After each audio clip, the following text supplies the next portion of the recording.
یہ مناظر اب آپ دیکھیں کسی کے گھر کے مناظر ہیں, بالز کتنا اچھل رہے ہیں, ٹینس بالز کتنا پارکس بڑے خوبصورت لگ رہے ہیں, ٹو بی آنیسٹ پارکس بہت خوبصورت لگ رہے ہیں. جب وہ گرین کہتے ہیں نا گھاس پر جب یہ اولے گرے تو پھر کیا مطلب. ہم آپ کو تھوڑا سا کہتے ہیں نا نیچر کا جو ساؤنڈ ہوتا ہے وہ بھی ہم آپ کو سناتے ہیں. جب یہ اولے پڑ رہے تھے تو کس طرح آوازیں آ رہی تھیں.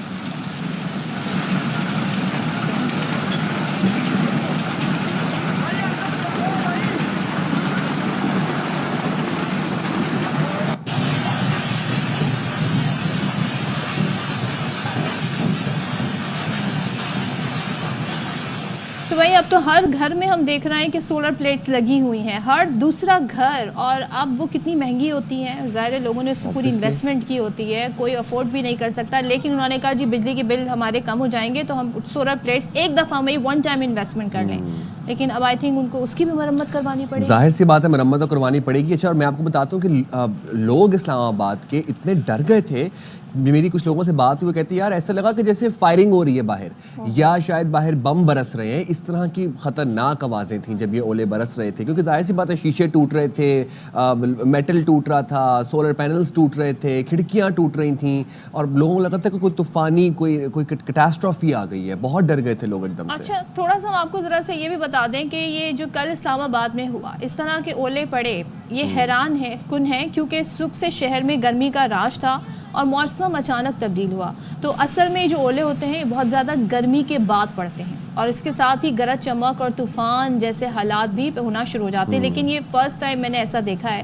اب طوفانی بادل زیادہ اونچائی پر ہوتے ہیں, اس لیے ان میں موجود پانی کے قطرے جم جاتے ہیں ہوا کی وجہ سے, کیونکہ ٹیمپریچر اوپر کم ہوتا ہے اور زمین پر موسم گرم ہوتا ہے. تو ہوائیں اوپر کی جانب جاتی ہیں جس سے پانی کے قطرے بادلوں میں ٹھہر جاتے ہیں اور ان سے مزید پانی جمع ہوتا ہے, جس کی وجہ سے یہ جو پانی کے قطرے ہیں یہ بھاری ہو جاتے ہیں اور پھر یہ ایک اولے کی شکل جو ہے وہ اختیار کر لیتے ہیں. یہ منظر آپ دیکھیں, اور پھر یہ زمین پر برسنا شروع ہو جاتے ہیں. So it's all about temperature game, سارا گیم ہی ٹیمپریچر کا ہے. اور پھر ہواؤں نے جس طریقے سے میں اپنا رول پلے کیا ہے وہ بڑا انٹرسٹنگ ہے. اینڈ دین اگین جتنا ہم نیچر کے ساتھ انٹرفیئر کر چکے ہیں, جتنا ہم نیچر کو ڈسٹرب کر چکے ہیں, I guess this is nature bouncing back, this is nature telling us کہ you can not mess with me. So nature نے بھی اپنے تیور دکھا دیا. میں نے جیسے اپنا ایکسپیرینس شیئر کیا نا کہ جب ہوتے ہیں تو بھائی وہ چھوٹی چھوٹی بالز ہوتی ہیں اور بڑی لائٹ سی برف ہوتی ہے, وہ آپ ایسے کریں تو ایک دم وہ ٹوٹ بھی جاتی ہے. لیکن یہ تو 2-2 انچ کے اور بڑے, مطلب ایسا لگ رہا ہے کہ باقاعدہ طور پر بالز ہیں پوری ہے, اور جو آپ نے کہا تھا شروع میں گولف کی بال کے برابر. سو یہ صورتحال رہی, اور ویسے یہ منظر بڑا پیارا ہے. اچھا ہاں, یہ دیکھنے میں تھوڑا دکھنے میں پیارا ہے, لیکن اس نے بہت تباہی مچائی, اور جن لوگوں نے ایکسپیرینس کیا ہے وہ بیچارے بہت ٹراما میں ہیں اس وقت اور ٹراما سے گزر رہے ہیں. چلیں جی, اسلام آباد میں کل تو اولوں کا طوفان آیا تھا, پھر شدید, آج دیکھتے ہیں کہ آج کیا ہوتا ہے, کیا وہاں پر صورتحال ہے. درخت اکھڑے, گاڑیوں کو نقصان پہنچا, اور اس کے بعد آج کیسا موسم ہے اور سڑکوں کی کیا صورتحال ہے, اس بارے میں جانیں گے. ARY نیوز کی نمائندہ زینب علی اس وقت ہمارے ساتھ موجود ہیں. زینب, بتائیے گا کہ ایسے مناظر تھے کہ ہر طرف تباہی تھی کل, اور آج شہر اقتدار کا موسم کیسا ہے, کیا اس وقت صورتحال ہے؟ جی بالکل, کل جیسے اسلام آباد کی حالت تھی آج ایسے لگ رہا ہے کہ یہ بالکل ایک مختلف اسلام آباد ہے. کل اسلام آباد ایک سفید چادر میں ڈھانپا ہوا نظر آ رہا تھا, لیکن آج جو ہے سورج نکلا ہوا ہے. اور کل دن کے ٹائم موسم جو تھا بالکل اسی طرح تھا, دھوپ جو تھی وہ نکلی ہوئی تھی, لیکن محکمہ موسمیات کی جانب سے یہ کہا گیا تھا کہ رات کے وقت بارش ہو سکتی ہے اور آندھی طوفان آ سکتا ہے. لیکن محکمہ موسمیات کی جانب سے یہ نہیں کہا گیا تھا کہ زیادہ بارش ہو سکتی ہے. اس کے بعد جب اولے پڑے اور لوگوں کو نقصان ہوا تو لوگوں نے یہ گلہ شکوہ بھی کیا کہ محکمہ موسمیات کو پہلے سے ایک الرٹ جاری کرنا چاہیے تھا. اس سلسلے میں جب ARY نیوز نے محکمہ موسمیات سے بات کی تو ان کا کہنا تھا کہ ہم نے الرٹ جاری کیا تھا, لیکن انہوں نے الرٹ 4 بجے جاری کیا تھا, اور ژالہ باری جو ہے وہ بھی 4 بجے کے بعد ہی شروع ہوئی تھی. اچھا ایک زینب, ایک چھوٹی سی بات بتائیے گا, ظاہر ہے آپ نے سب چیزیں خود وٹنس کی, دیکھا, لوگوں سے بات چیت بھی کی, آپ تھرو آؤٹ رپورٹ بھی کرتی رہیں, لوگ کیا بتاتے ہیں؟ ایسا ایک روٹین تو نہیں ہے, ہم نے شہر اقتدار میں یہ منظر نہیں دیکھے, تو یہ فرسٹ ٹائم ایسا ہو رہا ہے یا ماضی میں بھی اولے تو پڑے لیکن اس نوعیت کے نہیں؟ کیا کہتے ہیں لوگ؟ بالکل, آپ بالکل صحیح کہہ رہی ہیں کہ اس طرح کے اولے پہلے بھی پڑ چکے ہیں, لیکن جس طرح کل پڑے ہیں اس طرح کے پہلے کبھی بھی نہیں ہوا. گاڑیوں کو بہت زیادہ نقصان ہوا, خاص کر جو شو رومز تھے جنہوں نے اپنی نئی گاڑیاں جو ہیں باہر کھڑی کی ہوئی تھی ان کا کافی زیادہ نقصان ہوا. ایک شو روم مالک صاحب نے بات کی تو ان کا کہنا تھا کہ ہمیں مجموعی طور پر 50 سے 60 لاکھ روپے تک نقصان ہوا ہے. کچھ لوگوں نے اپنی گاڑیاں بچانے کے لیے اس کے اوپر کمبل اور رضائیاں بستر لگا دیے تاکہ گاڑیوں کے نقصان سے بچایا جا سکے. اور کچھ علاقوں میں جیسے کہ خیبر پختونخوا کے کچھ علاقوں میں سیلابی صورتحال بھی پیدا ہو گئی تھی. لوگوں کو کافی نقصان ہوا ہے اور جو گاڑیوں والوں کا خاص طور پر زیادہ نقصان ہوا ہے. اس کے علاوہ جن کے پاس گاڑیاں نہیں تھی جو لوکل ٹرانسپورٹ کے تھرو جاتے ہیں ان کو اس لیے نقصان ہوا کہ کرائے جو تھے وہ ایک دم اسلام آباد کی صورتحال کی وجہ سے بڑھ گئے تھے. Very strange. مطلب اس وقت لوگوں کو ریلیف دینا چاہیے تھا, کرائے بڑھا دیے گئے. یہ ٹپیکل پاکستانی مینٹلٹی. چلیں, بہت شکریہ زینب, آپ ہمیں کرنٹ صورتحال سے آگاہ کر رہی تھی. میں یہ سوچ رہا ہوں کہ ان گاڑیوں کے پینورامک روفس تھے وہ بھی ٹوٹے ہوں گے اور سن روفس تو ملتے ہی نہیں. مطلب پاکستان میں اگر مل جائے تو کہہ دیں گے جی یہاں پہ نہیں ہے, یہ تو باہر سے اسمبل ہو کر آئی تھی تو آپ کی گاڑی جو ہے اب سوچیں کیا کریں, لوکل سن روف ہوگا کیا ہوگا پتہ نہیں. وہ اب جب ملیں گے ظاہر سی بات ہے وہ جب باہر سے منگوائیں گے تو بہت ایکسپینسو منگوائیں گے وہ. اچھا, مجھے ایک اور بھی سوال ہے. میرا سوال یہ ہے کہ ہمیں کیوں نہیں پتا تھا اس چیز کا؟ ہم روز ڈی جی میٹ سے بات کر رہے ہوتے ہیں, ہم کسی نہ کسی سے کوئی نہ کوئی پیش گوئی لے رہے ہوتے ہیں. فورکاسٹ نے کیوں نہیں بتایا؟ بالکل, اور یہ ہم تو سن رہے تھے جی کہ بارش ہوگی, لیکن محکمہ موسمیات نے یہ نہیں بتایا اولے پڑ جائیں گے اسلام آباد میں شہر اقتدار میں, اور وہ بھی گولوں کی صورت میں. ہمارے ساتھ موجود ہیں جی محکمہ موسمیات سے اور ان سے بات کر لیتے ہیں. انجم نذیر صاحب ہمارے ساتھ ہیں. انجم صاحب بہت شکریہ. پچھلے ہم کافی عرصے سے بلکہ آلموسٹ روزانہ کی بنیاد پر آپ سے ہم پریڈکشن لیتے ہیں کہ بتائیں, لیکن ہمیں محکمہ موسمیات نے یہ حالات نہیں بتائے تھے جو کل اسلام آباد نے دیکھا منظر. جی انجم صاحب, انجم صاحب آپ مجھے سن سکتے ہیں؟ جی ہیلو. ہاں جی انجم صاحب, آپ کو آواز آ رہی ہے؟ جی جی بالکل. تو بتائیے گا کہ بھائی آپ نے کیوں نہیں, یہ موسم دیکھنے والوں نے, جاننے والوں نے, پریڈکشن دینے والوں نے کیوں نہیں کل کے حالات بتائے پہلے سے تاکہ کچھ تیاری کر لیتے اسلام آباد والے؟ دیکھیں جی, فورکاسٹ تو بالکل تھی کہ مغربی ہواؤں کا سلسلہ جو ہے ملک کے بالائی علاقوں کو 16 تاریخ سے متاثر کرے گا اور اس کا امپیکٹ آپ نے کل دیکھا. یہاں پر میں آپ کو ایک بات مزید بتاتا چلوں, جیسا کہ آپ نے بھی بتایا تھا کہ اس جو بادل گرج چمک کے بادل ہوتے ہیں جن میں اولے بنتے ہیں, ان کا میکینزم تھا کیا ہوتا بتاتا چلوں. ایک ہوتی ہے فورکاسٹ جو کہ ہم تقریباً 24 گھنٹے سے 72 گھنٹے کے لیے دیتے ہیں. ایک ہوتی ہے ناؤ کاسٹ. اب یہاں پر پرابلم یہ ہے کہ ناؤ کاسٹ کی جو ڈسٹیمنیشن ہے وہ تھرو ہوتی ہے پی ایم ڈی کی ویدر ایپ جو کہ کسان ایپ ہے. اس پہ واضح طور پر بتا دیا گیا تھا کہ اسلام آباد میں ہیل اسٹارم ہوگا. تو بہتر ناؤ کاسٹ کے جاننے کے لیے عوام کو چاہیے کہ وہ پی ایم ڈی کی ویدر ایپ جو ہے لیکن انجم صاحب میری بات سنیں, دنیا بھر میں جب بھی کوئی نیچرل کیٹاسٹروفی آنے والی ہوتی ہے اس کو پریڈکٹ کیا جاتا ہے, اس کے بارے میں الرٹ جاری کیا جاتا ہے. اب ایسے تو نہیں ہے کہ ویب سائٹ کے اوپر اگر آپ کوئی بلاگ اپلوڈ کر دیں گے تو عوام سے ایکسپیکٹ کریں گے وہ پڑھ لیں. آپ لوگوں نے کوئی الرٹ کسی قسم کا جاری کیا تھا؟ آئی تھنک یہ بھی موسم کی کوئی سازش ہے, لیکن یو آر رائٹ, الرٹ جاری ہوتے ہیں, ریڈ الرٹ ہوتا ہے, یلو الرٹ ہوتا ہے, مختلف الرٹ کی فارمز ہوتی ہیں جو بتایا جاتا ہے کہ انٹینسٹی کتنی ہوگی, طوفان آ رہا ہے, بارش آ رہا ہے, بارش آ رہی ہے, کیسی بارش ہوں گی. لیکن پبلک جو ہے وہ صرف ویب سائٹ پہ جا کے نہیں موسم کا حال, اور وہ بھی کسان ویب سائٹ ہے کوئی جس کے اوپر انہوں نے, مجھے پہلی بار پتا چلا ہے کہ آپ کسان ویب سائٹ پہ جا کے جی موسم کا فورکاسٹ دیکھ سکتے ہیں. انجم صاحب آ گئے ہمارے ساتھ واپس. انجم صاحب بتائیے گا, میں آپ سے یہ پوچھ رہا تھا کہ اب عوام سے ہم یہ تو نہیں ایکسپیکٹ کر سکتے لوگوں سے کہ وہ کسان ویب سائٹ کے اوپر جا کے بلاگ پڑھیں گے اور محکمے کا وہ آپ لوگوں کے فورکاسٹ دیکھیں گے. آپ لوگوں کو چاہیے تھا آپ الرٹ جاری کرتے, ہمیں بتاتے, ہم لوگ لوگوں کو جو ہے وہ اس حوالے سے بالکل اویئر کرتے. جی بالکل آپ کی بات صحیح ہے, اور اس پہ باقاعدہ فورکاسٹ دیکھیے. جو یہ جو گرج چمک کے بادل ہوتے ہیں اس میں ایسا ہوتا ہے کہ آپ کا سڈن جو ہے ڈیولپمنٹ ہوتی ہے. ایک جو گرج چمک کا بادل ہوتا ہے جس کو سی بی کلاؤڈ کہتے ہیں, اس کا ٹوٹل لائف سپین جو ہے وہ 25 سے 45 منٹ کا ہوتا ہے, اور 25 سے 45 منٹ کے دوران جو ہے یہ بنتا ہے, ڈیولپ ہوتا ہے, اپنا اثر دکھاتا ہے اور ڈسپیٹ ہوتا ہے. جیسے کہ آپ نے بتایا کہ کل اسلام آباد میں ٹمپریچر بہت زیادہ تھا اور اس دوران جو ہے وہ تقریباً 36 degree centigrade maximum temperature record کیا گیا اسلام آباد میں. اور جب یہ کلاؤڈ یہ مغربی ہواؤں کے سلسلے نے اسلام آباد کو متاثر کرنا شروع کیا تو آپ نے محسوس کیا ہوگا اسلام آباد والوں نے کہ سڈن ٹمپریچر ڈراپ ہوا. تو جو اپر ایئر میں ٹمپریچرز تھے وہ مائنس میں تھے, لیس تھے, اور گراؤنڈ کے ٹمپریچر بہت زیادہ تھے. جو ٹمپریچر کنٹراسٹ بہت زیادہ ہوتا ہے تو اس طرح کی سچویشن ڈیولپ ہو جاتی ہے. تو آپ ذرا آگے کی فورکاسٹ دے دیں نا ہمیں. اب ایسے حالات تو نہیں ہوں گے دوبارہ سے, کیونکہ گرمی تو ہوگی, آنے والے دنوں میں مزید گرمی ہوگی اور اسلام آباد میں زیادہ گرمی پڑے گی, تو کیا یہی ہوگا؟ دیکھیں جی, جب گرمی زیادہ ہوتی ہے اور مغربی ہواؤں کا سلسلہ جس میں کولنگ بہت زیادہ ہوتی ہے, جب ٹمپریچر کنٹراسٹ بہت زیادہ ہو جاتا ہے تو اس قسم کی سچویشن ڈیولپ ہوتی ہے. اب میں آپ کو یہ بات بتاتا چلوں کہ یہ مغربی ہواؤں کا سلسلہ ملک کے بالائی علاقوں کو تقریباً 22 تک متاثر کرے گا. آج امکانات اسلام آباد میں کم ہے, تاہم کل سے لے کر 21 تاریخ تک اسلام آباد میں دوبارہ ایک دفعہ تو جو ہے وہ ہیٹ جو ہے وہ نکل چکی ہے اس ویدر ایونٹ کی وجہ سے. تاہم آنے والے دنوں میں بھی گرج چمک کے ساتھ بارش اور خطہ پوٹوہار کے کچھ علاقوں میں ژالہ باری ہو سکتی ہے. اچھا, ویسے انجم صاحب میرے علم میں اضافہ کیجیے گا, اس طرح کی جو یالہ باری ہے اس کی فورکاسٹ نہیں ہو سکتی؟ دیکھیں جی, اس کی فورکاسٹ بالکل ہوتی ہے, اور یہ بات فورکاسٹ میں بتا دی گئی تھی کہ اکثر علاقوں میں ژالہ باری ہوگی.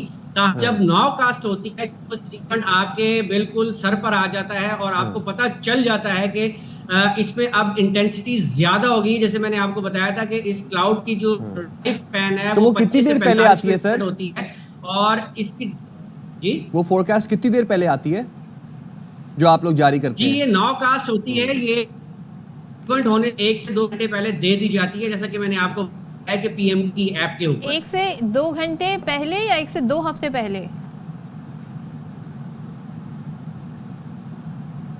1 سے 2 گھنٹے پہلے ناؤ کاسٹ ہو جاتی ہے, یہ بھی فورکاسٹ بہت بتا ہے, دیتے ہیں. یہ بھی بہت ہے. فوری الرٹ آ جائے گا, ایٹ لیسٹ لوگ شیلٹر میں چلے جائیں گے, لوگ اپنی گاڑیوں پر کوئی پروٹیکشن لگا دیتے, سولر پینلز پہ کمبل ڈال دیتے, گاڑیوں کو اندر گیرج میں لے کے چلے جاتے, کچھ تو کرتے لوگ. یہ 2 گھنٹے بھی بہت اہم ہوتے ہیں, اور اسلام آباد چھوٹا سا شہر ہے, اتنی آبادی بھی نہیں ہے. دیکھیں بات وہی ہے کہ اگر آپ کے پاس انفارمیشن ویل ان ٹائم پہنچ جاتی ہے تو اس کے لیے آج کل سوشل میڈیا کا استعمال بہت زیادہ ہوتا ہے. جیسے ویدر ایپس ہوتی ہیں, تو پی ایم ڈی کی ویدر ایپ اگر آپ انسٹال کرتے ہیں تو وہ فوراً آپ کو پاپ اپ میسج دے دیتا ہے. میڈیا فوری سے خبر جو ہے بریک کر دیتا. اگر محکمہ موسمیات یہ الرٹ جاری کرتا تو ہمارے نمائندے ہم لوگ بالکل ایکٹیو ہیں, میڈیا فوری طور پر خبر جو ہے اور ہمیں بتا دیتے ہیں. ہم تو آپ سے روز بات کر رہے ہیں. ہمارے جو عوام ہے وہ پی ڈی ایم اے کی ایپ سے زیادہ اس چیز پہ چلتے ہیں کہ ہم مسجدوں میں اعلان کروا دیتے, اس سے بہت بہتری آ جاتی. پی ڈی ایم اے کے ایپ کے اوپر میرا نہیں خیال کہ زیادہ لوگ سبسکرائب بھی کیا ہوگا انہوں نے.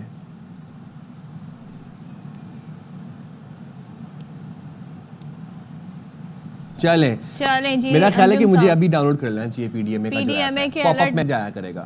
لیکن یعنی اس کا مطلب لوگوں کا جو یہ نقصان ہوا ہے اس سے بچا جا سکتا تھا, بہت کچھ بہتر ہو سکتا تھا اگر بر وقت ٹائم پر اطلاع دے دی جاتی. اور آج کل ٹیکنالوجی کا زمانہ ہے, ایپس ہیں, الرٹس ہیں, پہلے سے میڈیا یوں خبر بریک کرتا ہے, پھر سوشل میڈیا پر ساری خبریں آنا شروع ہو جاتی ہیں, اور کہتے ہیں نا واٹس ایپ گروپ پہ لوگ ایک دوسرے کو بتانا شروع کر دیتے ہیں. بالکل. اچھا, مسجدوں میں اعلان ہو جاتے ہیں, اس کے بعد پھر جو لوکل پولیس ہے وہ روایتی طریقے اپناتے ہیں. آپ گاڑیوں کو اندر کرواتے ہیں, لوگوں کو اویئر کرتے ہیں, لوگوں کو کہتے ہیں کہ بھائی جان آپ لوگ اندر جائیں, آپ اپنے کمبل تکیے جو سولر پینلز ہیں ان کو پروٹیکٹ کیا جا سکتا تھا. کلائمیٹ فورس ہونی چاہیے جیسے ہم نے کل لاہور میں دیکھی. This is why it is important.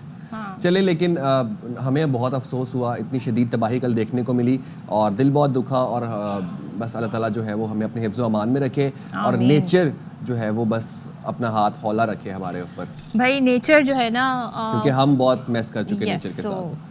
چلیں جی, ایک اور واقعہ ہے جس کی اپڈیٹس بھی آ رہی ہیں وہ شیئر کر لیتے ہیں.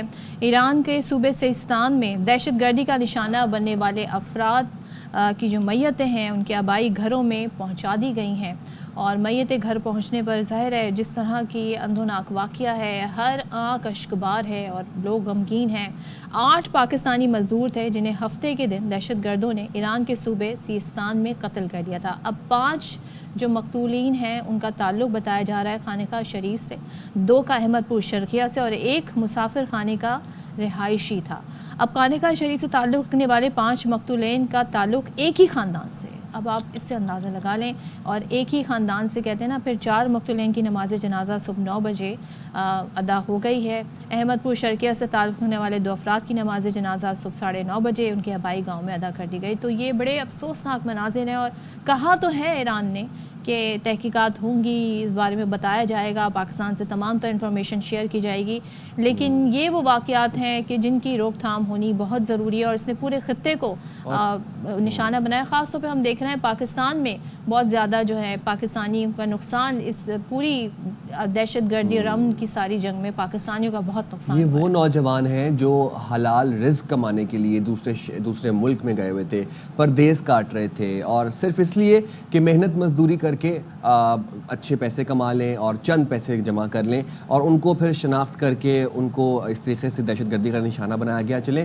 ایران کے صوبے اس وقت ایک ہی گھر میں جب میتیں آئیں 5 تو ہمارے نمائندے ہر آنکھ اشکبار ہو گئی. چودھری سلیم موجود ہیں اس وقت وہاں پر, اور ان سے جان لیتے ہیں کہ چودھری سلیم بتائے گا.